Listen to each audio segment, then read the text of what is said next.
ವಿಧಾನಸಭೆಯಲ್ಲಿ ಹನೂರು ಶೂಟೌಟ್ ಪ್ರಕರಣದ ಗದ್ದಲ ಜೋರಾಗಿದೆ. ರಾಜ್ಯ ಸರ್ಕಾರದ ಉತ್ತರಕ್ಕೆ ವಿಪಕ್ಷಗಳ ಸದಸ್ಯರು ಆಗ್ರಹವನ್ನು ವ್ಯಕ್ತಪಡಿಸಿದ್ದಾರೆ. ತಮಿಳುನಾಡು ಸಿಎಂ ವಿಜಯ್ ಟ್ವೀಟ್ ವಿಚಾರ ಇಲ್ಲಿ ಪ್ರಸ್ತಾಪ ಆಗಿದೆ. ಸರ್ಕಾರ ಮೂವರ ಕೊಲೆ ಮಾಡಿದೆ ಅಂತ ಹೇಳಿ ಅಶೋಕ್ ಕಿಡಿಕಾರಿದ್ದಾರೆ.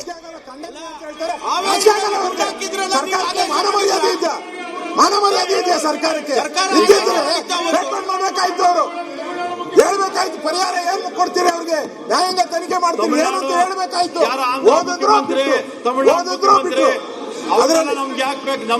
ಅದರಲ್ಲಿ ನೋಡಿ ಅವ್ರ ಸ್ಟೇಟ್ಮೆಂಟ್ ಅವ್ರ ಮೇಲೆ ಮೊದಲು ಕೇಸ್ ಏನೂ ಇರಲಿಲ್ಲ ಅಂತ ಹೇಳಿದ್ದಾರೆ. ಸ್ಟೇಟ್ಮೆಂಟ್ ಅಲ್ಲಿ ಅವನ ಮೇಲೆ ಯಾವುದೇ ಹಿಂದೆ ಕೇಸ್ ಇರಲಿಲ್ಲ ಅಂತ ಹೇಳಿದ್ದಾರೆ. ಏಕಾಏಕಿ ಹಂಗೆ ಕಳ್ಳಾಗೋತಾನೆ ಅವನು. ಮಾನ್ಯ ಅಧ್ಯಕ್ಷ, ಸ್ಟೇಟ್ಮೆಂಟ್ ಅಲ್ಲಿ ಮಾನ್ಯ ಅಧ್ಯಕ್ಷ ದಯಮಾಡಿ ಏನೋ ಇಲ್ಲ ಸಚಿವರು ಸ್ಟೇಟ್ಮೆಂಟ್ ಮಾಡಿದ ನಂತರ ಕ್ಲಾರಿಫಿಕೇಶನ್ ಅವಕಾಶ ಕೊಡಬೇಕು. ನಿಮ್ಮ ನಿಯಮದಲ್ಲೇ ಇದೆ, ನಿಮ್ಮ ನಿಯಮದಲ್ಲೇ ಇದೆ, ನಿಮ್ಮ ನಿಯಮದಲ್ಲೇ ಇದೆ. ಕ್ಲಾರಿಫಿಕೇಶನ್ ಅವಕಾಶ ಸ್ಟೇಟ್ಮೆಂಟ್ ಮಾಡಿದ್ರೆ ಕ್ಲಾರಿಫಿಕೇಶನ್ ಕೊಡಬೇಕು, ನಿಯಮದಲ್ಲೇ ಇದೆ. ನೀವು ಅದಕ್ಕೆ ಅವಕಾಶ ಕೊಡಲ್ಲ. ಅವಧಿಯ ನಂತರ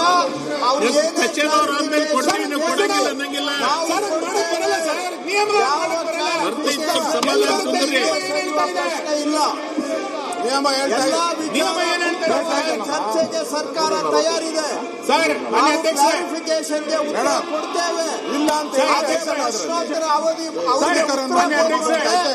ನಿಯಮ ಏನ್ ಹೇಳ್ತಾ ಇದೆ, ನಾವು ಮಾನ್ಯ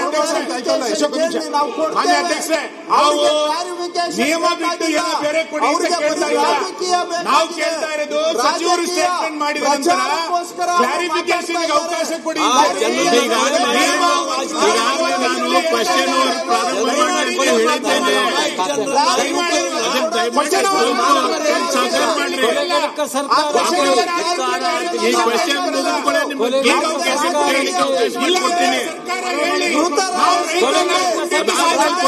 ಈ ಸರ್ಕಾರದ ಆದ್ಯತೆ ರೈತರಿಗೆ ಗುಂಡಿಡೋದೇ ಈ ಸರ್ಕಾರ ಹೇಳಿ. ನಮ್ದೇನು ತೊಂದರೆ ಇಲ್ಲ. ಈ ಸರ್ಕಾರ ಆದ್ಯತೆ ರೈತರಿಗೆ ಗುಂಡಿಡೋದೇ. ಲಾಠಿ ಚಾರ್ಜ್ ಮಾಡ್ತೀರಿ, ಅವ್ರ ಮೇಲೆ ಕೊಲೆ ಮೊಕದ್ದಮೆ ಇಲ್ಲೇ ಎನ್ಕೌಂಟರ್ ಮಾಡ್ತೀರಿ, ವಿದ್ಯಾರ್ಥಿಗಳ ಮೇಲೆ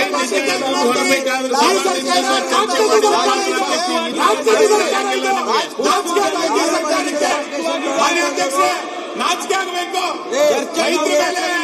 ರೈತರ ಮೇಲೆ ಗುಂಡೆ ಸರ್ಕಾರಕ್ಕೆ ದಯಮಾಡಿ ಕ್ಲಾರಿಫಿಕೇಶನ್ ಅವಕಾಶ ಕೊಡ್ತೀವಿ. ನಿಮ್ಗೆ ಕ್ಲಾರಿಫಿಕೇಶನ್ ಕೊಡ್ತೀವಿ. ಕೊಡಿ, ಕಾರ್ಪೊರೇಷನ್ ಕೊಡಿ. ಕ್ವಶನ್ ಅವರ್ ಆದ್ಮೇಲೆ ಕೊಡ್ತೀವಿ. ಸ್ಪ್ಲಿಟ್ ಆಗಲ್ಲ. ಕ್ವಶನ್ ಅವರ್ ಆದ್ಮೇಲೆ ಮುಗಿದೋಯ್ತು ಅದು. ಈ ಸಬ್ಜೆಕ್ಟ್ ಕ್ವಶನ್ ಅವರ್ ಆದ್ಮೇಲೆ ತಗೊಳಕ್ಕೆ ಬರಲ್ಲ. ನಾವು ಕ್ಲಾರಿಫಿಕೇಶನ್ ಅಷ್ಟೇ ಕೇಳೋದು. ಚರ್ಚೆಗೆ ಅವಕಾಶ ನಾವು ಕೇಳ್ತಾ ಇಲ್ಲ.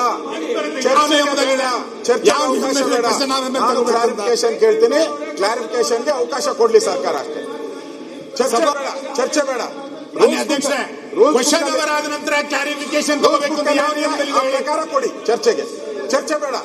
ಕ್ಲಾರಿಫಿಕೇಶನ್ ಕೇಳಿದರೆ ಕ್ಲಾರಿಫಿಕೇಶನ್ ಕೊಡಿ. ಅಲ್ಲ, ಈಗ ನಾನು ಕ್ವಶನ್ ಅವರ್ ಕರೆದಿನಿ.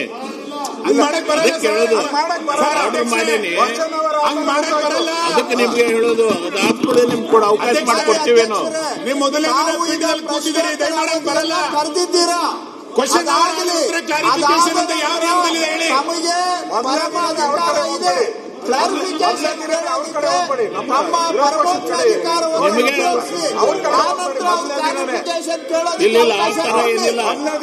ಕಡೆ ಹೋಗ್ಬೇಡಿ ನೀವು. ಅಧ್ಯಕ್ಷರೇ, ಒಂದು ನಿಮಿಷ ನಮಗೆ ಮಾತಾಡೋದಕ್ಕೆ ಅವಕಾಶ ಕೊಡಿ. ಅಧ್ಯಕ್ಷರೇ, ನೀವು ಕ್ಲಾರಿಫಿಕೇಶನ್ ಯಾವ ನಿಯಮದಲ್ಲಿ ಇದೆ ಅದು ಹೇಳಕ್ಕೆ ಕ್ವಶನ್ ಅವರ ಯಾವ ನಿಯಮ ನೀವು ಮೊದಲೇ ಕೂತಿದ್ರಿ. ತಗೊಳ್ಳಿ ಗೈಡೆನ್ಸ್ ಅಲ್ಲಿ 145 ಏನ್ ಹೇಳುತ್ತೆ, 147 ಮಾನ್ಯ ಅಧ್ಯಕ್ಷರೇ, no debate shall be permitted on this statement. Next sentence ಓದಿ. ಈಗಾಗಲೇ ಪ್ರಶ್ನೋತ್ತರ ಅವಧಿ ಅಂತ ಘೋಷಣೆ ಮಾಡಿದ್ದಾರೆ. ಪೀಠಕ್ಕೆ ಗೌರವ ಕೊಟ್ಟು ಅದಾದ ನಂತರ ಅದಾದ ನಂತರ ನಿಮ್ಮ ಕ್ಲಾರಿಫಿಕೇಶನ್ ಕೇಳ್ಬೋದು ಸರ್. ಅಧ್ಯಕ್ಷರು ನಿಯಮಗಳಿದೆ, ನಿಯಮಗಳಿಲ್ಲ. ಯಾರು ಹೇಳಿದ್ದಾರೆ? ಕ್ಲಾರಿಫಿಕೇಶನ್ ಇಲ್ಲ ಅಂದ್ರೆ ಈಗಾಗಲೇ ಸಚಿವರು ಸ್ಟೇಟ್ಮೆಂಟ್ ಕೊಟ್ಟಿದ್ದಾರೆ. Statement by Minister. Clarification ತೊಗೊಳಕ್ಕೆ ಅವಕಾಶ ಇದೆ. Members may be permitted to ask clarification for the purpose of any ವಿಧಾನಸಭಾ ಅಧ್ಯಕ್ಷರು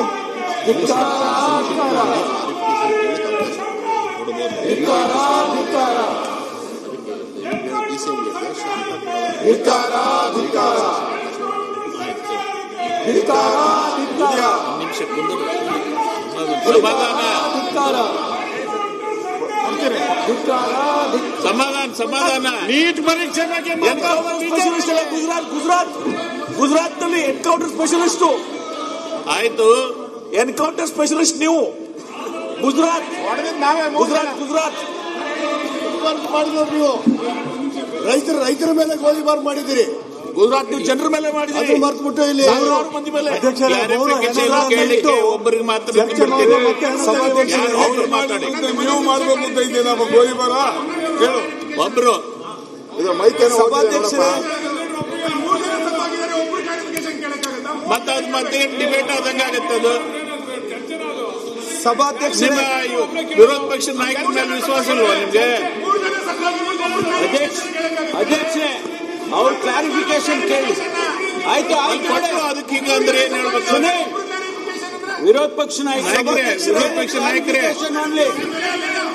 ಇವ್ರ ಲೀಡರ್ ಕೇಳಿ, ನಿಮ್ ಲೀಡರ್ ಇದ್ದಾರೆ, ಕೇಳಿ ಅವ್ರ ಮೇಲೆ ಇದು ಇಲ್ವಾ? ಯಾರು ಸಭಾಧ್ಯಕ್ಷ ಭಾಷಣ ಮಾಡಬೇಡಿ, ಕ್ಲಾರಿಫಿಕೇಶನ್ ಕೇಳಿ. ಅಧ್ಯಕ್ಷರೇ ಮಾನ್ಯ ಅಧ್ಯಕ್ಷರೇ, ರೈತರಿಗೆ ಒಂದ್ಸತಿ ಬರಗಾಲದ ಬರಿ ಬಂದೈತಿ. ಆ ಬರಗಾಲದ ಬರಿಗೆ ಸರ್ಕಾರ ಏನ್ ಮಾಡ್ತಾ ಇಲ್ಲ. ಯಾವ ಚರ್ಚೆ ಬರಗಾಲ ಚರ್ಚೆ ಮಾಡೋಣ? ಎನ್ಕೌಂಟರ್ ಮಾಡಿ ಬೆಲ್ಲದವ್ರ ಬರಗಾಲ ಚರ್ಚೆ ಮಾಡೋಣ. ಅಲ್ಲ, ಬರಗಾಲದ ಬರಿ ಐತಿ, ಅದಕ್ಕೇನು ಮಾಡ್ತಾ ಇಲ್ಲ ಸರ್ಕಾರ. ಅದ್ರ ಬಗ್ಗೆ ಏನು ಕ್ರಮ ತೆಗೆದುಕೊಂಡಿಲ್ಲ. ರೈತರಿಗೆ ಗುಂಡು ಹಾರಿಸ್ತಾ ಇದ್ದೀರಿ. ಅಶೋಕ್ ಅವ್ರಿಗೆ ಮಾತಾಡಕ್ ಬಿಡ್ತಾ ಇಲ್ಲ. ಬೇರೆ ಆಂತರಿಕ ರಾಜಕಾರಣ ಮಾತಾಡಕ್ ಬಿಡಿ. ನಿಮ್ ನಾಯಕ ನಿಮ್ಮ ಅವಕಾಶ ಕೊಟ್ಟಿನಿ, ನೀವು ಪ್ರಾರಂಭ ಮಾಡಿ. ಅಲ್ಲ, ವಿರೋಧ ಪಕ್ಷದ ನಾಯಕರು ಸಭಾಧ್ಯಕ್ಷರೇ ಒಂದು ನಿಮಿಷ. ಒಂದೇ ನಿಮಿಷ ಅಧ್ಯಕ್ಷರೇ, ಪ್ರದೀಪ್ ಅವರೇ ಕುಂತ್ಕೊಳ್ಳಿ. Please sit down. ಪ್ರದೀಪ್, ಅದನ್ನ ಹೇಳ್ತೀನಿ, ನೋಡ್ತೀನಿ. ಅಧ್ಯಕ್ಷರೇ, ತಾವು ಅಂತೂ ಇಂತೂ ನಮ್ಗೆ ಅವಕಾಶ ಕೊಡಕ್ಕೆ ಒಂದು ಪ್ರಯತ್ನವನ್ನ ಮಾಡಿದ್ದೀರಾ. ಕೊಟ್ಟಿವಿ. ಈಗ ಮತ್ ಪ್ರಯತ್ನಕ್ಕೆ ಕೊಟ್ಟಿಲ್ಲ, ಅರ್ಧ ಕೊಟ್ಟಿದ್ದೀರಾ. ಅರ್ಧ ಸತ್ಯ ಕೊಟ್ಟಿದ್ದೀರಾ, ಅರ್ಧ ಕೊಟ್ಟಿದ್ದೀರಾ ಅಷ್ಟೇ, ಪೂರ್ತಿ ಕೊಟ್ಟಿಲ್ಲ ನಮ್ಗೆ. ಅದೇ ಸ್ವಾತಂತ್ರ್ಯ ಅಂತಾರಲ್ಲ, ಅರ್ಧ ಸ್ವಾತಂತ್ರ್ಯ ನಮ್ಗೆ ಇವಾಗ ಕೊಟ್ಟಿರೋದು, ಪೂರ್ತಿ ಸ್ವಾತಂತ್ರ್ಯ ಕೊಟ್ಟಿಲ್ಲ. ಇದರಲ್ಲಿ ಕ್ಲಿಯರ್ ಆಗಿದೆ, ನೀವು ಮಾಹಿತಿ ಪಡೆಯುವ ಉದ್ದೇಶಕ್ಕಾಗಿ ಪ್ರಶ್ನೆಯನ್ನು ಕೇಳಲು ಸದಸ್ಯರಿಗೆ ಅನುಮತಿ ನೀಡಬಹುದು ಅಂತ. ಒಬ್ಬ ಸದಸ್ಯರು ಅಂತ ಇಲ್ಲಿಲ್ಲ, ತಾವೊಬ್ಬರು ಅಂತ ಹೇಳಿದ್ದೀರಾ. ವಿರೋಧ ಪಕ್ಷ ನಾಯಕರಲ್ಲಿ ಎಲ್ಲರೂ ನಿಮ್ಮ ಹೊಟ್ಟೆಗದಾರ ಉಷ್ಟ್ರವರು. ಅಲ್ಲ, ಒಬ್ಬರೋ ಇಬ್ಬರೋ ಕೇಳಲಿ ಅಷ್ಟೇ, ಏನ್ ಜಾಸ್ತಿ ಎಲ್ಲರೂ ಕೇಳಬೇಕು ಅಂತ ಏನಿಲ್ಲ. ಒಂದಿಬ್ಬರು ಕೇಳಿ, ಅದ್ರ ಬಗ್ಗೆ ನಾನೇನು. ನೀವು ಅದನ್ನ ಮಾತಾಡಕ್ ಹೇಳ್ತೀರಿ, ನಿಮ್ಮ ಉಪನಾಯಕರು ಹೇಳ್ತಾರೆ. ಇಲ್ಲ, ನಾನು ಹೇಳಿದ್ದು ಯಾವುದೋ ಅವ್ರು ರಿಪೀಟ್ ಮಾಡಬೇಡಿ. ಅಧ್ಯಕ್ಷರೇ, ಇಲ್ಲಿ ನನ್ನ ಪ್ರಶ್ನೆ, ಮೈಸೂರು ಆಸ್ಪತ್ರೆಯಲ್ಲಿ ದಾಖಲಾಗಿದ್ದಂತ 4ನೇ ವ್ಯಕ್ತಿ, 3 ಜನಕ್ಕೆ ಗುಂಡಾರಿಸಿದ್ದಾರೆ, 4ನೇವರೆಗೂ ಗುಂಡು ಹೊಡೆದಿದ್ದಾರೆ. ಆ 4ನೇ ವ್ಯಕ್ತಿ ಮೈಸೂರು ಆಸ್ಪತ್ರೆಯಿಂದ ನಿಗೂಢವಾಗಿ ಕಾಣೆ ಆಗ್ತಾರೆ. ಯಾಕೆ ಕಾಣೆ ಆಗ್ತಾರೆ? ಆತ ಸತ್ಯ ಸಂಗತಿ ಬಯಲು ಮಾಡ್ತಾನೆ ಅಂತೇನೆ ಕಾಣೆ ಆಗ್ತಾರ? ಯಾಕೆ ಕಾಣೆ ಆಗ್ತಾರೆ? ಅದು ಅವನು ಇದುವರೆಗೂ ಸರ್ಕಾರ ಹೇಳಿಲ್ಲ. ಅವರು ಸ್ಟೇಟ್ಮೆಂಟ್ ಅಲ್ಲೂ ನಾನು ನೋಡಿದೆ, ಆ ಸ್ಟೇಟ್ಮೆಂಟ್ ಅಲ್ಲಿ ರಾಮಲಿಂಗಾರೆಡ್ಡಿ ಅವರಲ್ಲಿ 4ನೇ ವ್ಯಕ್ತಿ ಇದ್ದಾನೆ. ಅಲ್ಲಿ ಎನ್ಕೌಂಟರ್ ಆದಂತಹ ಸಂದರ್ಭದಲ್ಲಿ 4ನೇ ವ್ಯಕ್ತಿ ಇದ್ದಾನೆ. ಆ 4ನೇ ವ್ಯಕ್ತಿ ಬಗ್ಗೆ ಇವರ ಸ್ಟೇಟ್ಮೆಂಟ್ ಅಲ್ಲಿ ಎಲ್ಲೂ ಇಲ್ಲ.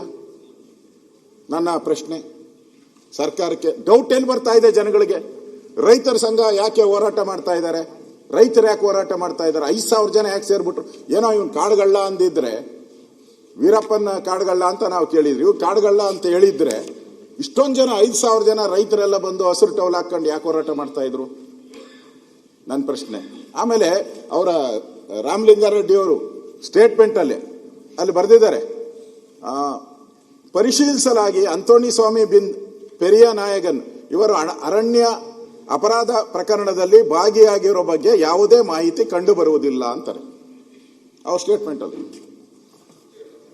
ಸತ್ಯ ಹೇಳವ್ರೆ ನೋಡಿ, ಬಾಲಕೃಷ್ಣ ಕರೆಕ್ಟ್ ಆಗಿ ಮಾತಾಡ್ತಾವ್ರೆ. ಸತ್ಯ ಇಲ್ಲ ಅಂದವ್ರನ್ನ ಹೆಂಗೆ ಎನ್ಕೌಂಟರ್ ಮಾಡ್ತೀರಾ? ಕಾಡುಗಳ ಅಂತ ಹೆಂಗೆ ಎನ್ಕೌಂಟರ್ ಮಾಡ್ತೀರಾ? ಅವನಿಗೆ ಇಲ್ಲ ಅಂದ್ಮೇಲೆ ಅವನು ಅಬಿಚುವಲ್ ಏನನ್ನೋದು ಸುರೇಶ್ ಕುಮಾರ್ ಅವರು ಅಫೆಂಡರ್, ಅಬಿಚುವಲ್ ಅಫೆಂಡರ್ ಇದಾರಲ್ಲ. ಈಗ ಯಾರೋ ಒಂದು ಕೊಲೆ ಮಾಡಿರ್ತಾನೆ, 2 ಮಾಡಿರ್ತಾನೆ, ಈ ತರ ಆಗಿದ್ರೆ ಅವನ ರೆಗ್ಯುಲರ್ ರೌಡಿ ಅನ್ನೋ ತರ ಇರ್ತೈತೆ. ರೆಗ್ಯುಲರ್ ರೌಡಿ ಲಿಸ್ಟಲ್ಲಿ ಇರ್ಬೇಕು ಅವನು. ಇವನೇನು ಇಲ್ಲ, ರೌಡಿ ಲಿಸ್ಟಲ್ಲೇ ಇಲ್ಲ ಇವನು. ಹೆಂಗೆ ಮಾಡಿದ್ರಿ ಅವನಿಗೆ? ಮತ್ತೆ ಗುಂಡು ಅಧ್ಯಕ್ಷರೇ, ತಮ್ಮ ನನಗಿಂತ ತಾವು ಬಹಳ ಸ್ಪರ್ಧೆ ಮಾಡಿದ್ದೀರಾ, ನೀವೆಲ್ಲ ಜನಗಳ ಮಧ್ಯೆ ಇದ್ದವರು. ಒಂದು ಅರ್ಥ ಮಾಡ್ಕೊಳ್ಳಿ, ಕಾಡಲ್ಲಿ ಫೈರಿಂಗ್ ಆಗ್ಬೇಕಾದ್ರೆ, ಕಾಡು ಗೊತ್ತಲ್ಲ, 1000 ಕಿಲೋಮೀಟರ್ ಇರ್ತದೆ. ಫೈರಿಂಗ್ ಆಗ್ಬೇಕಾದ್ರೆ ಎಷ್ಟು ರೇಂಜಲ್ಲಿ ಆಗಬೇಕು? ಪರಮೇಶ್ವರ್ ಉತ್ತರ ಕೊಡ್ತಾರೆ, ಆಮೇಲೆ ಕೇಳಿ ಅವರು. ಪರಮೇಶ್ವರ್ ಸತ್ಯ ಹೇಳ್ತಾರೆ ಅಂತ ನಾನು ತಿಳ್ಕೊಂಡು, ಎಷ್ಟು ಇದ್ರಾಗಬೇಕು? ಒಂದು ಅರ್ಧ ಕಿಲೋಮೀಟರ್ ದೂರ ರೇಂಜ್ ಏನಿರ್ತೈತೆ ಅದರದ್ದು? ಇವ್ರದ್ದು ರೇಂಜ್ ಏನಿದೆ? ಆ ಗನ್ನಿನ ರೇಂಜ್ ಏನಿದೆ? ಅರ್ಧ ಕಿಲೋಮೀಟರ್ ರೇಂಜಲ್ಲಿ ಹೊಡೆದಿದ್ದಾರ, 1/4 ಕಿಲೋಮೀಟರ್ ರೇಂಜಲ್ಲಿ ಹೊಡೆದಿದ್ದಾರ? ಸ್ಪಾಟ್ ಅಲ್ಲಿ ಅಂದ್ರೆ ಹತ್ತಿರದಿಂದ ಹೊಡೆದಿರೋದ್ರ ಬಗ್ಗೆ ಡಾಕ್ಟರ್ ಹೇಳಿದ್ದಾರೆ. ಪಾಯಿಂಟ್ ಬಹಳ ನಿಯರೆಸ್ಟ್ ಅಲ್ಲಿ ಹೊಡೆದಿರೋದು. ನಿಯರೆಸ್ಟ್ ಅಲ್ಲಿ ಹೊಡಿಬೇಕಾದ್ರೆ ಅದು ಹೆಂಗೆ ಫೈರಿಂಗ್ ಅಂತ ಆಗುತ್ತೆ? ಹೇಳಿ, ನೀವು ಉತ್ತರ ಕೊಡಿ. ನಾನೇನು ಇದಕ್ಕೆ ನಾನು ಕೇಳ್ತಾ ಇರೋದು ನನ್ನ ಸ್ಯಾಟಿಸ್ಫ್ಯಾಕ್ಷನ್ಗಲ್ಲ ನಾನು ಉತ್ತರ ಕೇಳ್ತಾ ಇರೋದು. ಅಲ್ಲಿ ಯಾರು ಇಡೀ ರಾಜ್ಯದ ಜನ ಪ್ರಶ್ನೆಗಳನ್ನು ಕೇಳ್ತಾ ಇದ್ದಾರೆ, ಅಲ್ಲಿ ರೈತರು ಕೇಳ್ತಾ ಇದ್ದಾರೆ, ಅವ್ರ ಪ್ರಶ್ನೆ. ನೀವು ಆಯ್ತಪ್ಪ, ಅವನು ಆತ್ಮರಕ್ಷಣೆಗೆ, ರಾಮಲಿಂಗಾರೆಡ್ಡಿ ಅವರು ಆತ್ಮರಕ್ಷಣೆಗೆ ಮಾಡುವಂತ ಕಾನೂನು ಅಧಿಕಾರ ಇದೆ ನಮಗೆ ಅಂತ ಹೇಳಿ. ಯಾರಿಲ್ಲ ಅಂತ ಹೇಳಿದ್ರು? ಪೊಲೀಸರಿಗೆ ಆತ್ಮರಕ್ಷಣೆ ಮಾಡೋ ಅಧಿಕಾರ ಇದ್ದೇ ಇರ್ತತೆ. ಜನಗಳಿಗೂ ಹಂಗೆ ರಕ್ಷಣೆ ಮಾಡುವಂತ ಅಧಿಕಾರ ಜನಗಳಿಗೂ ಇದೆ ಸ್ವಾಮಿ. ಜನರ ಪ್ರಾಣನ ಹಂಗೆ ತೆಗಿಯಕ್ಕಾಗಲ್ಲ, ನೀವು ಸುಮ್ನೆ ತೆಗಿಯಕ್ಕಾಗಲ್ಲ. ಇನ್ನೊಂದು 3ನೇ ಪ್ರಶ್ನೆ ಅಧ್ಯಕ್ಷರೇ, ಇಷ್ಟು ಹತ್ತಿರದಿಂದ ಹೊಡೆದಿದ್ದೀರಾ ನೀವು, ನಿಯರೆಸ್ಟ್ ಹೊಡೆದಿದ್ದಾರೆ. ಅದು ಹೆಂಗಾಗ್ತೈತೆ? ಅದು ಇದು ನನ್ನ ಆತ್ಮರಕ್ಷಣೆಗೋಸ್ಕರ ಹೆಂಗಾಗ್ತೈತೆ? ನೀವು ಕಾಲಿಂದ ಕೆಳಗಡೆ ಹೊಡಿಬೋದಾಯ್ತು. ಹೃದಯಕ್ಕೆ ಹೊಡೆದಿದ್ದಾರೆ, ಕತ್ತು ಹೊಡೆದಿದ್ದಾರೆ ಅವ್ರಿಗೆ. ಓಕೆ, ಆಯ್ತು. ಅವರ ಸ್ಟೇಟ್ಮೆಂಟ್ ಅಲ್ಲಿ, ರಾಮಲಿಂಗಾರೆಡ್ಡಿ ಸ್ಟೇಟ್ಮೆಂಟ್ ಅಲ್ಲಿ ನಮಗೆ ಮಾಹಿತಿ ಬಂತಂತೆ ಇವ್ರಿಗೆ, ಅಲ್ಲಿ ಕಳ್ಳರಿದ್ದಾರೆ ಅಂತ ಮಾಹಿತಿ ಬಂತು. ನಾವು ಹೋಗಿ ರೈಡ್ ಮಾಡ್ತಿರುತ್ತೆ. ಕಳ್ಳರಿದ್ದಾರೆ ಅಂತ ಮಾಹಿತಿ ಬಂದ ಮೇಲೆ 4 ಜನ ಹೆಂಗ್ ಹೋದ್ರಿ ನೀವು? ಎಷ್ಟು ಜನ ಸ್ಟಾಫ್ ಇದ್ದಾರೆ ಆ ರೇಂಜಲ್ಲಿ? ನಿಮಗೆ 100-200 ಜನ ಇರ್ತಾರೆ. ನಾನು ಹೋಗಿದ್ದೀನಿ ಕಾಡಲ್ಲಿ, ಕೋಚಿಂಗ್ ಕ್ಯಾಂಪ್ಸ್ ಇರ್ತೈತೆ ಅಲ್ಲೇ. ನೀವು ಡಿ ಫಾರೆಸ್ಟ್ ಒಳಗಡೆ ಸುಮಾರು ಒಂದು 400-500 ರೆಗ್ಯುಲರ್ ಆಗಿ ಇದ್ದೇ ಇರ್ತಾರೆ ಅಲ್ಲಿ. ನಾನು ಹೋಗಿದ್ದೀನಿ, ಆ ಸ್ಪಾಟ್ಗೆ ಹೋಗಿ ಬಂದಿದ್ದೀನಿ. ನಾನು ಕೂಡ ರೆಗ್ಯುಲರ್ ಆಗಿರ್ತಾರೆ ಅಲ್ಲಿ. 4-5 ಜನ ಇರ್ತಾರೆ, ಓದೋರು ಬೇರೆ 4 ಜನ. ಇಷ್ಟು ಜನ ನಿಮಗೆ ಸ್ಟಾಫ್ ಇದ್ಕೊಂಡು, 100 ಜನ ಸ್ಟಾಫ್ ಇದ್ಕೊಂಡು ಅವ್ರನ್ನ ಸುತ್ತುವರೆದು ಯಾಕೆ ಹಿಡಿಯಕ್ಕಾಗಿಲ್ಲ? ಆಯ್ತು, ಹೊಡೆದ್ರಿ, ಏನು ಒಳ್ಳೆ ಇದು ಏನೋ ಸೀರಿಯಸ್ ಆಗಿ ಒಬ್ಬರಾದ್ಮೇಲೆ ಒಬ್ರು 3 ಜನ ಹೊಡೆದಾಕ್ಬಿಟ್ರಿ. 4 ಜನ ಹೊಡೆಯುವಂತ ಅವಶ್ಯಕ, 3 ಜನ ಸಾಯಿಸುವಂತ ಅವಶ್ಯಕತೆ ಏನಿತ್ತು ಇದರಲ್ಲಿ? ಒಬ್ಬ ಸತ್ತಿದ್ರೆ ಉಳಿದವರೆಲ್ಲ ಓಡೋರು. ಒಬ್ಬ ಸಾಯ್ಬೇಕು ಅಂತಾನೂ ನಾನು ಹೇಳಲ್ಲ, 3 ಜನ ಓಡೋರು. 3 ಜನರ ಮೇಲೂ ನೀವು ಗುಂಡಾರಿಸಿದಿರಲ್ಲ, ಯಾಕೆ 3 ಜನದ ಗುಂಡಾರಿಸ್ತೀರಿ ನೀವು? ಇದು ನಾಳೆ ಇದು ಘಟನೆ ನಾನು ಯಾಕೆ ಪ್ರಸ್ತಾವ ಮಾಡ್ತಾ ಇದ್ದೀನಿ ಅಂದ್ರೆ, ನಾಳೆ ನಮ್ಮದಲ್ಲಿ ಇದೊಂದೇ ಕಬಿನಿ ಒಂದೇ ಕಾಡಲ್ಲ, ಕರ್ನಾಟಕದಲ್ಲಿ ಬೇಕಾದಷ್ಟು ಕಾಡುಗಳಿದೆ. ಹಳ್ಳಿ ಜನ ಕಾಡುಗಳಲ್ಲಿ ಒಂದು ಅರ್ಧ ಕಿಲೋಮೀಟರ್ 1 ಕಿಲೋಮೀಟರ್ ರೇಂಜ್ಗೆ ಹೋಗ್ತಾರೆ, ಸೌದೆ ತರಕೋ ಏನ್ಗೋ ಹೋಗೇ ಹೋಗ್ತಾರೆ. ನೀವು ಬೇಡ ಅಂದ್ರೆ ಹೋಗೇ ಹೋಗ್ತಾರೆ ಅವರು, ದನ ಕರು ಮೇಯಿಸೋದಕ್ಕೆ ಎಲ್ಲ ಹೋಗೇ ಹೋಗ್ತಾರೆ ಅವರು. ಇದೊಂದು ಇನ್ಸಿಡೆಂಟ್ ನೀವು ಕರೆಕ್ಟಾಗಿ ನೀವು ಕ್ರಮ ಆಗಿಲ್ಲ ಅಂದ್ರೆ ನಾಳೆ ಕಾಡೊಳಕ್ಕೆ ಯಾವನು ಹೋಗಂಗೆ ಇಲ್ಲ. ಹಂಗಾರೆ ಬದುಕೆ ಅಲ್ಲಿ ಕಟ್ಕೊಂಡಿರ್ತಾರೆ. ನೀವು ಬಹಳಷ್ಟು ಜನ ಕಾಡಿನಲ್ಲಿ ವಾಸ ಮಾಡೋರು ಬದುಕನ್ನೇ ಅಲ್ಲಿ ಕಟ್ಕೊಂಡಿರ್ತಾರೆ. ನಾನು ಹೋಗಿದ್ದೀನಿ, ಅಲ್ಲಿ ಗ್ರಾಮ ವಾಸ್ತವ್ಯ ಮಾಡಿ ಬಂದಿದ್ದೀನಿ. ಅದೇ ಕಾಡಲ್ಲಿ ನಾನು ಕೂಡ ಗ್ರಾಮ ವಾಸ್ತವ್ಯ ಮಾಡಿದ್ದೀನಿ. ನಾನು ಅಲ್ಲಿಗೆ ಅದರಿಂದ ನನಗನ್ಸೋವಂಥದ್ದು, ಈ ಹತ್ತಿರದಿಂದ ಯಾಕೆ ಗುಂಡುಗಳು ಬಂತು ಅನ್ನೋದು ಕೂಡ ನಮ್ಮ ಪ್ರಶ್ನೆ. ಮುಖ್ಯವಾಗಿ ಇಷ್ಟಕ್ಕೆ ನಾನು ಆಗಿದ್ರೆ ಇದ್ರ ಬಗ್ಗೆ ಖಂಡನ ನಿರ್ಣಯ ಮಾಡಿದ್ದಾರೆ. ತಮಿಳುನಾಡಲ್ಲಿ DMK ಅವರು ಖಂಡನ ನಿರ್ಣಯ ಮಾಡಿದ್ದಾರೆ. ತಮಿಳರನ್ನ ಕೊಂದಿದ್ದೀರಾ ಅಂತ ಅವರು ಡೈರೆಕ್ಟ್ ಆಗಿ ಹೇಳಿದ್ದಾರೆ. ತಮಿಳರನ್ನ ಕೊಂದಿದ್ದೀರಾ ಅನ್ನೋ ಮಾತನ್ನ ಹೇಳಿದ್ದಾರೆ. ಆಮೇಲೆ ಅಲ್ಲಿ ಮುಖ್ಯಮಂತ್ರಿ ವಿಜಯನ್ ಅವರು ತಮಿಳರ ಹತ್ಯೆ ಬರ್ತಾ ಇದೆ ನೋಡಿ, ತಮಿಳರ ಹತ್ಯೆ ರಾಜ್ಯ ಸರ್ಕಾರದಿಂದ ತಮಿಳರ ಹತ್ಯೆ. ಶನಿವಾರ ನಡೆಸಿದ ಎನ್ಕೌಂಟರ್ ಅಲ್ಲಿ 3 ತಮಿಳಿಗರು ಹತ್ಯೆ ಆಗಿರುವುದು ಖಂಡನೀಯ ಎಂದು ತಮಿಳುನಾಡು ಮುಖ್ಯಮಂತ್ರಿ ಜೋಸೆಫ್ ವಿಜಯನ್ ಭಾನುವಾರ ರಾತ್ರಿ ತಮ್ಮ ಎಕ್ಸ್ ಖಾತೆಯಲ್ಲಿ ಹಾಕಿದ್ದಾರೆ. ಈ ಘಟನೆ ಕುರಿತು ಕರ್ನಾಟಕ ಅರಣ್ಯ ಇಲಾಖೆ ನೀಡಿರುವ ವಿವರಣೆ ಸ್ವೀಕಾರಾರ್ಹ ಅಲ್ಲ ಅಂತ ಹೇಳಿದ್ದಾರೆ. ಮುಖ್ಯಮಂತ್ರಿ, ಒಬ್ಬ ರಾಜ್ಯದ ಮುಖ್ಯಮಂತ್ರಿ, ನಿಮ್ಮ ಪಾರ್ಟ್ನರ್ ಅವರು, INDA ಪಾರ್ಟ್ನರ್, ಅವರೇ ಹೇಳಿದ್ದಾರೆ ನಿಮ್ಮ ಫಾರೆಸ್ಟ್ ಡಿಪಾರ್ಟ್ಮೆಂಟ್ ಏನು ಕೊಟ್ಟಿದೆ ರಾಮಲಿಂಗಾರೆಡ್ಡಿ ಅವರು ಓದಿದ್ರಲ್ಲ ಅದು ಸ್ವೀಕಾರಾರ್ಹ ಅಲ್ಲ ಅಂತ ಹೇಳಿದ್ದಾರೆ ಅವರು. ನಾನು ಈಗ ಓದ್ದೆ, ವಿಜಯ್ಗೆ ಏನು ಕನ್ಸಲ್ ಬಂದಿತ್ತ?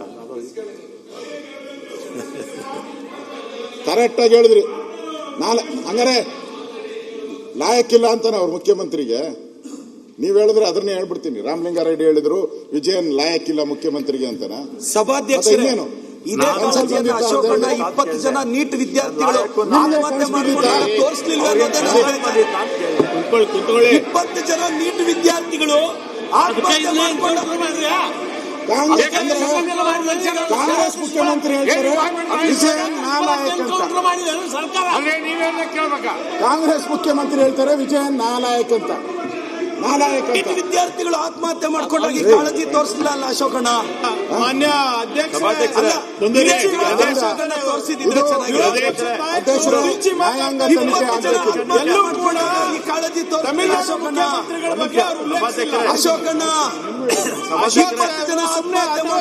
ಕಾಳಜಿ ಅಶೋಕಣ್ಣ ಸಚಿವರು ಮಾತಾಡ್ತಾ ಇದ್ದಾರೆ, ದಯವಿಟ್ಟು ಇದೇ ಕಾಳಜಿ ಅಶೋಕಣ್ಣ ತೋರಿಸಲಿಲ್ಲ. ಹಾಕೊಂಡಿರೋದು ಸೇರಿ ಅವ್ರಿಗೇನು ಕನಸಲ್ಲಿ ಬಂದಿತ್ತ ಅಂತ ಕೇಳಿದೆ ಅಷ್ಟೇ. ನಾನು ಲಾಯಕ್ ನಾಲಾಯಕ್ ಬಗ್ಗೆ ನಾನು ಮಾತಾಡಿದೆ. ಸರಿ ಕನಸಲ್ಲಿ ಬಂದಿತ್ತ ಅಂತ ಕೇಳಿದೆ. ಮಾನ್ಯ ಅಧ್ಯಕ್ಷೆ, ಇದಕ್ಕೆ ಪ್ರಾಮಾಣಿಕವಾಗಿ ಅವ್ರಿಗೆ ನ್ಯಾಯ ಒದಗಿಸಬೇಕು ಅಂತ ಇದ್ದ, ರಾಜಕೀಯ ಮಾಡಬೇಕು ಅಂತ ಇದ್ದ. ನಿಮ್ ಭಾಷಣದ ಮುಖಾಂತರ ನೀವು ಕೊಲೆ ಮಾಡಬೇಕಂತ ನ್ಯಾಯ ಒದಗಿಸಿ ಸರಿಯಾಗಿ ಪ್ರಶ್ನೆ ಕೇಳಿ. ಅವ್ರ ಕುಟುಂಬಕ್ಕೆ ನ್ಯಾಯ ಕೊಡಿಸಿ ಬದುಕಿಸಿ, ಆಯ್ತು, ಅವ್ರ ಬದುಕಿಸಿ ನ್ಯಾಯ ಕೊಡಿಸಿದ ಅವರಿಗೆ. ಆಯ್ತು. ಮಾನ್ಯ ಅಧ್ಯಕ್ಷೆ,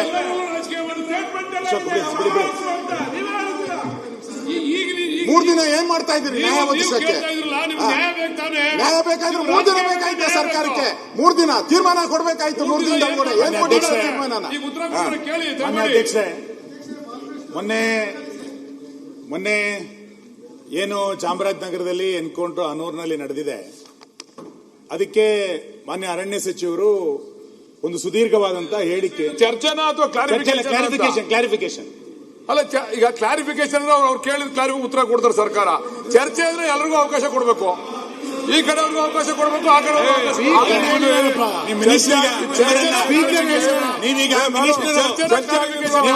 ನಿಮ್ಮ ಇಲಾಖೆಗೆ ಸಂಬಂಧಪಟ್ಟ ಬೇರೆ ಬೇರೆ ಮಾತಾಡಿ ನಾನು ಬೇರೆ ಬೇರೆ ಹೇಳ್ತೀನಿ. ನಾನು ಆಮೇಲೆ ತೊಂದರೆ ಇಲ್ಲ, ಒಂದ್ ನಿಮಿಷ, ತೊಂದರೆ ಇಲ್ಲ. ನೀವು ತಪ್ಪು ಮಾಡಿದ್ರೆ ಎಲ್ಲರೂ ಶಿಕ್ಷಾರ್ಹರು. ನೀವು ಸಚಿವರು ನೀವು ಅಷ್ಟೇ, ನೀವು ಸಚಿವರು ಮಾಡಿ ನಮ್ಮ ಇಲಾಖೆ ಮೇಲೆ ಮಾತಾಡಿ, ಎಲ್ಲ ಇಲಾಖೆ ಮಾತಾಡಿ. ತಪ್ಪು ಮಾಡಿದ್ರೆ ತಪ್ಪು ಎಲ್ರದು. ನೀವು ಸಚಿವರು ಚರ್ಚೆನಾ ಕ್ಲಾರಿಫಿಕೇಶನ್? ರಾಮಲಿಂಗಾರೆಡ್ಡಿ ಸಂಬಂಧಪಟ್ಟಿದ್ದು ಕೇಳ್ತಾ ಇದ್ದೀವಿ. ಪ್ರಶ್ನೋತ್ತರ ಕರೆದಿದ್ದಾರೆ. ಪ್ರಶ್ನೋತ್ತರ ಆದ್ಮೇಲೆ ಪ್ರಶ್ನೋತ್ತರ. ಮಾನ್ಯ ಅಧ್ಯಕ್ಷರೇ, ಸಂಕ್ಷಿಪ್ತವಾಗಿ ಕೇಳಿ. 2 ನಿಮಿಷದಲ್ಲಿ ಮುಗಿಸ್ತೀನಿ. ಮಾನ್ಯ ಅಧ್ಯಕ್ಷರೇ, ರಾಮಲಿಂಗಾರೆಡ್ಡಿ ಅವರು ಮಾನ್ಯ ಅರಣ್ಯ ಸಚಿವರು ಸುದೀರ್ಘವಾದಂತಹ ಉತ್ತರವನ್ನ ತನ್ನ ಇಲಾಖೆಯನ್ನ ಸಮರ್ಥಿಸಿಕೊಂಡು ಇವತ್ತು ಹೇಳಿಕೆಗಳನ್ನ ಕೊಟ್ಟಿದ್ದಾರೆ. ನಾನು ಆ ಘಟನೆಯಲ್ಲಿರುವಂತಹ ಅಂಶಗಳನ್ನ ಮಾನ್ಯ ವಿರೋಧ ಪಕ್ಷದ ನಾಯಕರು ಉಲ್ಲೇಖ ಮಾಡಿದ್ದಾರೆ. ನಾನು ಅದ್ರ ಬಗ್ಗೆ ಹೋಗಲ್ಲ. ಇವ್ರದೇ ಸಚಿವರು, ಸ್ವತಃ ಅರಣ್ಯ ಇಲಾಖೆ ಸಚಿವರು ಸದನದಲ್ಲಿ ಬಂದು ಬೇಟೆಗಾರರು ಅನ್ನುವಂಥ, ರೈತರು ಅಂತ ಹೇಳಲಿಕ್ಕಿಂತ ಬದಲಾಗಿ ಬೇಟೆಗಾರರು ಅನ್ನುವಂಥ ಶಬ್ದವನ್ನು ಬಳಸಿದ್ದಾರೆ. ಆ ಭಾಗದ ರೈತರನ್ನ ಬೇಟೆಗಾರರು ಅನ್ನುವಂಥ ಶಬ್ದವನ್ನು ಬಳಸಿ ಅರಣ್ಯ ಇಲಾಖೆಯವರ ರಕ್ಷಣೆಗೋಸ್ಕರ ಗುಂಡು ಹಾರಿಸಿದೀವಿ ಎನ್ನುವಂತ ಮಾತನ್ನ ಅವ್ರು ಹೇಳಿ ಅದನ್ನ ಸಮರ್ಥಿಸಿಕೊಂಡ್ರು. ಇದೇ ಸರ್ಕಾರದ ಸಚಿವ ಸಂಪುಟದಲ್ಲಿ ಕೆಲಸ ಮಾಡ್ತಾ ಇರುವಂತ, ಚಾಮರಾಜನಗರವನ್ನ ಪ್ರತಿನಿಧಿಸ್ತಾ ಇರುವಂತ ಒಬ್ಬ ಸಚಿವರು ಒಂದು ಹೇಳಿಕೆಯನ್ನು ಕೊಟ್ಟಿದ್ದಾರೆ. ನಾನು ಹೇಳಿಕೆಯನ್ನು ಓದ್ತೀನಿ ಅಷ್ಟೇ. ಅವ್ರು ಏನು ಹೇಳಿಕೆ ಕೊಟ್ಟಿದ್ದಾರೆ ಅಂತ ಕೇಳಿದ್ರೆ, ಬೇಟೆಯಾಡಿ ವಾಪಸ್ ಬರುವಾಗ ಗುಂಡು ಹೊಡೆದರು ಎಂದು ಅರಣ್ಯ ಇಲಾಖೆಯವರು ಹೇಳುತ್ತಿದ್ದಾರೆ. ಇದನ್ನು ನಂಬುವ ಸ್ಥಿತಿಯಲ್ಲಿ ನಾನು ಇಲ್ಲ. ಎನ್ಕೌಂಟರ್ ನಂತರ ಯಾರಿಗೂ ಮಾಹಿತಿ ನೀಡದೆ ಶವಗಳನ್ನು ಏಕೆ ಮೈಸೂರಿಗೆ ಸ್ಥಳಾಂತರಿಸಿದರು? ಪ್ರಕರಣವನ್ನು ನ್ಯಾಯಾಂಗ ತನಿಖೆಗೆ ಒಳಪಡಿಸಿ ಸತ್ಯಾಸತ್ಯತೆ ಹೊರತರಲಾಗುವುದು ಅಂತೇಳಿ ಸಚಿವ. ಹನೂರು ಶೂಟೌಟ್ ಪ್ರಕರಣಕ್ಕೆ ಸಂಬಂಧಪಟ್ಟಂತೆ ವಿಧಾನಸಭೆಯಲ್ಲಿ ಗದ್ದಲ ಏರ್ಪಟ್ಟಿದೆ. ಯಾರ್ಯಾರು ಏನೇನು ಮಾತನಾಡ್ತಾ ಇದ್ದಾರೆ ಬನ್ನಿ ನೋಡೋಣ. ಅವತ್ತು 15ನೇ ತಾರೀಕು ಸ್ವತಂತ್ರ ದಿನಾಚರಣೆ.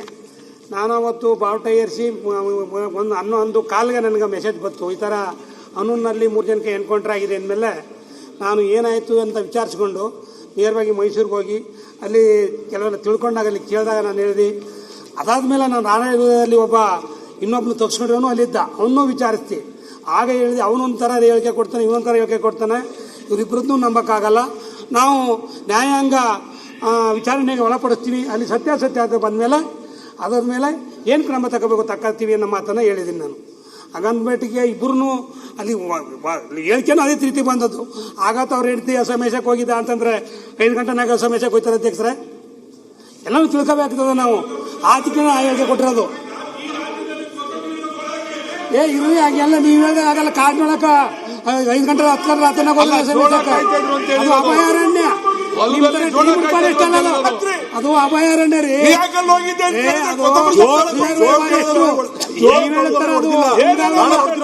ಹಂಗಾಗಿ ಹೇಳಿಕೆ ಕೊಟ್ಟೇವಿನ ಇದು ಫಾರೆಸ್ಟ್ನವ್ರು ಹೇಳೋದು ಸರಿ ಇಲ್ಲ, ಇವು ಸರಿ ಅಂತ ಹೇಳಿಲ್ಲ. ಬಟ್ ಅವರು ಅವ್ರ ಹೇಳಿಕೆನೂ ನಾನು ಒಪ್ಕೊಂಡಿಲ್ಲ, ಇವ್ರ ಹೇಳಿಕೆ ನಂಬ್ಕೊಂಡಿಲ್ಲ. ಬಟ್ ಏನ ಅಂತಂದ್ರೆ ಇವತ್ತು ನ್ಯಾಯಾಂಗಕ್ಕೆ ಕೊಟ್ಟಿದ್ದೀವಿ, ತೀರ್ಮಾನ ಆಗಲಿ, ಅಂದಮೇಲೆ ಯಾವಾಗ ಆಗ್ತದ ಮೇಲೆ ಅದ್ರ ಮೇಲೆ ಆಕ್ಷನ್ ತಗೊಳ್ಳೋದಾಗ್ತದೆ. ಸನ್ಮಾನ್ಯ ಅಧ್ಯಕ್ಷರೇ, ಸ್ವಾತಂತ್ರ್ಯ ಬಂದಿದ್ದ ದಿನ ಇವತ್ತು 3 ಜನನ್ನ ಅರಣ್ಯ ಇಲಾಖೆ ಅಧಿಕಾರಿಗಳು ಅವ್ರು ಯಾರೇ ಆಗಿರ್ಬೋದು, ಇವ್ರು ಕೊಲೆ ಮಾಡಕ್ಕೆ ಇವ್ರಿಗೆ ಹಕ್ಕೇನಿದೆ, ರೈಟ್ಸ್ ಏನಿದೆ, ಶೂಟ್ ಮಾಡಕ್ಕೆ ಇವ್ರಿಗೆ ಏನ್ ನೈತಿಕತೆ ಇದೆ? ರಕ್ಷಣೆ ಬೇಕು ಅಂದ್ರೆ ಮಂಡಿಯಿಂದ ಕೆಳಗೊಡಿಬೇಕು, ಎಲ್ಲಿ ಗುಂಡಾರಿಸಬೇಕು ಅಂತಕ್ಕಂಥದ್ದು ಅವ್ರಿಗೆ ವಿಧಿಗಳಿದೆ, ವಿಧಾನಗಳಿದೆ. ಅದನ್ನ ಬಿಟ್ಟು ಇವರು ಅವ್ರಿಗೆ ಏಕಾಏಕಿ ಫೈರ್ ಅವ್ರ ಎದೆಗೆ ಹೋಗೋ ಅಂತ ರೀತಿಯಲ್ಲಿ ನಾಟ ರೀತಿಯಲ್ಲಿ ಪಾಯಿಂಟ್ ಬ್ಲಾಂಕ್ ಅಲ್ಲಿ ಹತ್ರದಿಂದ ಫೈರ್ ಮಾಡಿದ್ದಾರೆ ಅಂತಕ್ಕಂಥದ್ದು ಸಂಶಯ ಇದೆ. ಆಮೇಲೆ 4ನೇ ವ್ಯಕ್ತಿ ಯಾರವನು ಮಹಿಮಾ ದಾಸ್ ಅಂತಕ್ಕಂಥವನು ಹಾಸ್ಪಿಟಲ್ ಇದ್ದವನು ಎಲ್ಲಿಗೆ ಹೋದ ಅಂತಕ್ಕಂಥದ್ದು ಒಂದು ನಮ್ಗೆಲ್ಲರಿಗೂ ಕೂಡ ಅನುಮಾನ ಇದೆ. ಆತ ಅಲ್ಲಿದ್ದಿದ್ರೆ ಎಲ್ಲ ನ್ಯಾಯ ಇರ್ತಕ್ಕಂಥ ವಾಸ್ತುಸ್ಥಿತಿ ಹೇಳ್ತಿದ್ದ ಅಂತಕ್ಕಂಥದ್ದನ್ನ ಮರೆಮಾಚಲಿಕ್ಕೆ ಏನಾದ್ರು ಅರಣ್ಯ ಇಲಾಖೆಯವರು ಅವನ್ನೆಲ್ಲರೂ ಬೇರೆ ಕಡೆ ಇಟ್ಟಿದ್ದಾರ ಅಂತಕ್ಕಂಥ ಸಂಶಯ ನಮ್ಮೆಲ್ಲರಿಗೂ ಕೂಡ ಮೂಡಿದೆ.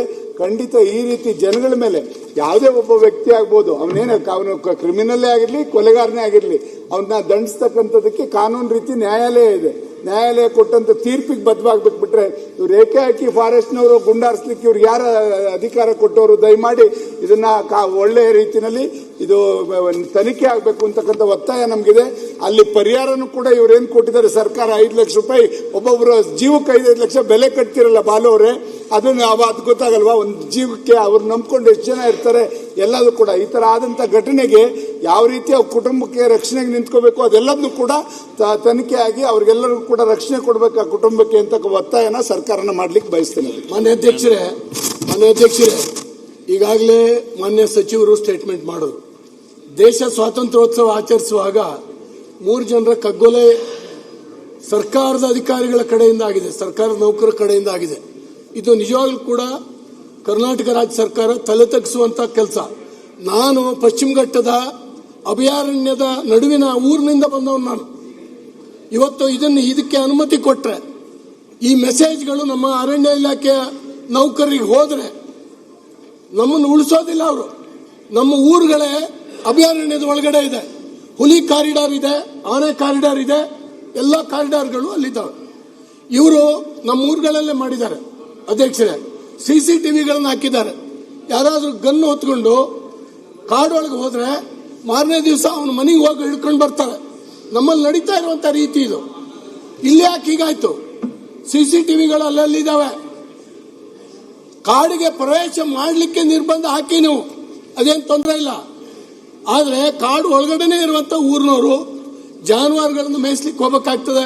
ಒಂದು ಊರಿಂದ ಇನ್ನೊಂದು ಊರಿಗೆ ರಸ್ತೆನಲ್ಲಿ ಹೋಗ್ಬೇಕಾಗತ್ತೆ. ನೀವು ಹಿಂಗೆ ಗುಂಡಿಟ್ಟು ಸುಟ್ರೆ ಎಷ್ಟು ಜನ ಸಾಯಿಸ್ತೀರಿ? ನೀವು ಏನು ಮೆಸೇಜ್ ಕೊಡ್ತೀರಿ? ಅದೇನು ಪಾಕಿಸ್ತಾನದ ನೆಲವಾದು ಕಾಡು? ನಮ್ಮ ದೇಶದ್ದೇ, ಅಲ್ಲಿ ಇರುವ ಜನ ನಮ್ದವ್ರೆ. ಪ್ರಾಣಿಗಳಿಗೆ ಅಲ್ಲಿ ರಕ್ಷಣೆ ಉಂಟು, ಅಲ್ಲಿ ರೈತರಿಗೆ ಜನರಿಗೆ ರಕ್ಷಣೆ ಇಲ್ಲ. ನೀವು ಹೊಡೆದಾಕ್ಬೋದು. ಇದು 4ನೇ ವ್ಯಕ್ತಿ ಎಲ್ಲೋದ ಅಂತ ಹೇಳಲಿಲ್ಲ ಅವರು. ಇದು ಇವತ್ತು ಎಲ್ಲರ ತಲೆಯಲ್ಲಿ ಅನುಮಾನ ಕಾಡ್ತಾ ಇದೆ. ಅವನ್ನ ಎತ್ಕೊಂಡು ಹೋಗಿಟ್ಟಿದ್ದಾರೆ. ಅವನು ಕಣ್ಣಾರೆ ಏನ್ ನೋಡ್ದ? ಹೊಲದಲ್ಲಿ ಮಲಗಿದವ್ರನ್ನ ಎತ್ಕೊಂಡು ಹೋಗಿದಾರ ಇವರು, ಅಥವಾ ಕಾಡಲ್ಲಿದ್ದವ್ರನ್ನ ಹೊಡೆದಿದ್ದಾರ ಅನ್ನುವಂಥದ್ದು ಅವ ಹೇಳಬೇಕು. ಅವನ್ನ ಯಾಕೆ ತಪ್ಪಿಸಿದಿರಿ ನೀವು? ನಿಮ್ಮ ಸ್ಟೇಟ್ಮೆಂಟ್ ನಲ್ಲಿ ಇದು ಯಾಕೆ ಮಾಡಲಿಲ್ಲ? ಅವರು ತಗೊಂಡೋಗುವಂತ ಮಾಂಸದ ಚೂರುಗಳಲ್ಲಿ ಗುಂಡೇಟಿನ ಕಲೆಯನ್ನು ನೋಡಿದಿರಿ. ಸತ್ತವ್ರ ಮೈ ಮೇಲೆ, ಇನ್ನು ಬದುಕಿರ್ತಕ್ಕಂಥವ್ರ ಮೈ ಮೇಲೆ ಎಷ್ಟು ಗುಂಡು ಬಿದ್ದಿದೆ? ಯಾವ ಗುಂಡು ಬಿದ್ದಿದೆ? ಅದು ಯಾವ ಗನ್ನಿಂದ ಹಾರಿಸಿದ್ದಾರೆ? ನಿಮ್ಮ ಸ್ಟೇಟ್ಮೆಂಟ್ ನಲ್ಲಿ ಬರಲಿಲ್ಲ. ಹಾಗಾಗಿ ಅಧ್ಯಕ್ಷರೇ, ಇವ್ರು ಹೇಳಿದ್ರು ಕಾಡು ಕಳ್ಳರು ಅಂತ ಹೇಳಿ ಡಿಕ್ಲೇರ್ ಮಾಡಿಬಿಟ್ರು. ಈ ಹಿಂದೆ ಅವ್ರ ಮೇಲೆ ಎಷ್ಟು ಪ್ರಕರಣ ಇತ್ತು? ಅವ್ರ ಎಬಿಚಿಯಲ್ಸ ಎಷ್ಟು ಪ್ರಕರಣಗಳನ್ನ ನೋಡಿದಿರಿ? ಇವನ್ನ ನೀವು ಹೇಳಲಿಲ್ಲ. ಹೀಗಾಗಿ ಅಮಾಯಕ ಜನರನ್ನ ಇವತ್ತು ಕೊಂದಿದ್ದೀರಿ. ಇದು ಸಾಮಾನ್ಯ ಸಂಖ್ಯೆ ಅಲ್ಲ, ಅತ್ಯಂತ ಗಂಭೀರವಾದಂಥ ಪ್ರಕರಣ. ಅಧ್ಯಕ್ಷರೇ, ಇದನ್ನು ಚರ್ಚೆಗೆ ನೀವು ಅವಕಾಶ ಕೊಡಬೇಕು ಮತ್ತು ಸರಿಯಾದಂಥ ತನಿಖೆ ನಡೀಬೇಕು. ಆ ಕುಟುಂಬಗಳಿಗೆ ಸಾಂತ್ವನ ಹೆಂಗೆ ಹೇಳ್ತೀರಿ? ನೀವು ಎಷ್ಟು ಲಕ್ಷ ಕೊಡಿ ಅವ್ರನ್ನ ಜೀವ ತಂದು ಕೊಡ್ಲಿಕ್ಕೆ ಸಾಧ್ಯ ಇಲ್ಲ. ಇವತ್ತು ಅವ್ರನ್ನ ಸುತ್ತುವರೆದು ಹಿಡಿಬಹುದಾಗಿತ್ತು. CCTVಗಳಿತ್ತು. ಎಬಿಚಿಯಲ್ಸ್ ಆದರೆ ನಿಮ್ಮ ಫಾರೆಸ್ಟ್ ಗಾರ್ಡ್ ಮತ್ತು ವಾಚ್ಮನ್ಗಳಿಗೆ ಪ್ರತಿಯೊಬ್ಬರ ಮಾಹಿತಿ ಇರ್ತದೆ. ಆ ಊರಿನಲ್ಲಿ ಯಾರು ಕಳ್ಳಾಟ ಕಡಿಯವ, ಯಾರು ಶಿಕಾರಿ ಮಾಡವ ಅಂತ ಹೇಳುವಂತ ಮಾಹಿತಿ ಇರ್ತದೆ. ಅವ್ರ ಮನೆ ಬಾಗಿಲಿಗೆ ಹೋಗಿ ಹೇಳ್ಕೊಬರ್ಬೋದಾಗಿತ್ತು. ನೀವು ಮೊಕದ್ದಮೆ ಹಾಕ್ಬೇಕಾಗಿತ್ತು. ನೀವೇನು ಕೋರ್ಟ? ನೀವು ಶಿಕ್ಷೆ ಕೊಡ್ಲಿಕ್ಕೆ ಮರ್ಡರ್ ಮಾಡಿದ್ದೀರಿ ನೀವು. ಹಾಗಾಗಿ ನೀವು ಕ್ಷಮೆ ಕೇಳಬೇಕು. ಆ ಜನರಿಗೆ ಕ್ಷಮೆ ಕೇಳಬೇಕು. ಅವರಿಗೆ ಸರಿಯಾದಂತ ಸೂಕ್ತ ಪರಿಹಾರ ಕೊಡಬೇಕು. ಮತ್ತು ಯಾರು ಇದನ್ನ ಹೊಡೆದಿದ್ದಾರೆ ಅನವಶ್ಯ